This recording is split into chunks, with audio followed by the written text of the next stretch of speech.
Goeiemôre, goeiemiddag, goeienaand op hierdie eerste dag van 2026.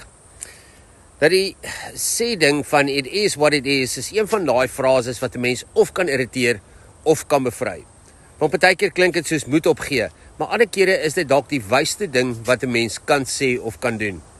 Hoeveel van ons energie, ons krag en ons trane en selfs ons vreugde mors ons nie omdat ons teen die stroom van die lewe probeer swem nie? Hoeveel keer beklei ons met iets wat klaar gebeur het?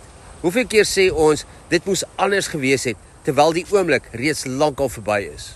Nou hier by die see, sien die mense iets baie interessant, en oral by die strande is daar bordjies op wat sê, pas op vir die riptides, moenie teen die stroom swem nie.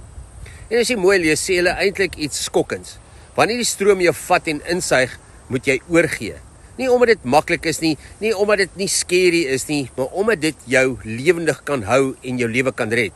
Want ja, natuurlik is jy in paniek, natuurlik dink jy gaan verdrink, en natuurlik sluk jy water, maar die oomblik wat jy ophou veg, die oomblik wat jy die stroom toelaat om jou te dra, spoeg die see jou later weer uit, dalk net op 'n ander plek, maar op die strand. Dalk nie waar jy wou wees nie, maar waar jy veilig is en waar jy weer kan leef. En toe dink ek, as ons die see so kan vertrou, as ons die natuur en sy strome so ernstig kan opneem, hoeveel te meer nie God nie. Die Bybel sê in Spreuke 3 vers 5, vertrou op die Here met jou hele hart en moenie op jou eie insig steun nie. Dit sê nie verstaan alles nie, dit sê nie beheer alles nie, dit sê vertrou. Nou daar's 'n groot verskil tussen oorgee en opgee. Aan die een kant sê oorgee, ek laat los wat ek nie kan beheer nie. Opgee sê ek gee nie meer om nie.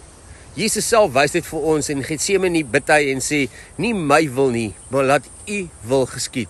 En dis nie passiwiteit nie, dis diep radikale vertroue. En moderne sielkunde sê vir ons ook so iets. Dit sê die meeste innerlike lyding kom nie van wat gebeur nie, maar van ons weerstand teen dit wat reeds gebeur het. Aanvaarding is nie swakheid nie, dis 'n emosionele intelligensie.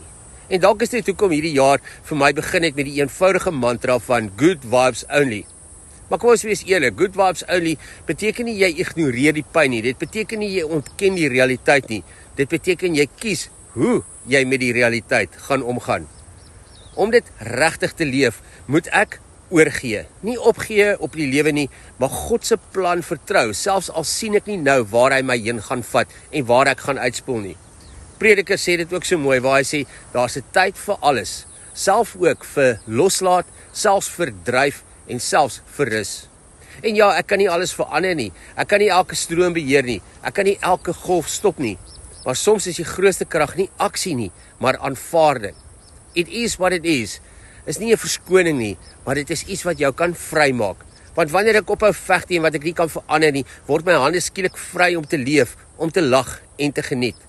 En dalk is dit die geheim van ware vrede, nie dat alles reg is nie, maar dat ek veilig genoeg voel om net eenvoudig te dryf, en die wete dat God se see my nie laat los nie. En ja, ek weet nie presies waar ek gaan uitspoel hierdie jaar nie, maar ek weet, ek sal uitspoel. En daardie wete alleen maak my reeds vandag op hierdie eerste dag van hierdie nuwe jaar uitbundig gelukkig en diep tevrede en sommer net lekker lewendig. So ek sê vir jou baie dankie dat jy saam met my gestap het. Ek hoop jy het 'n wonderlike dag saam met jou hartsmense en tot ons weer saam stap. Mooi loop.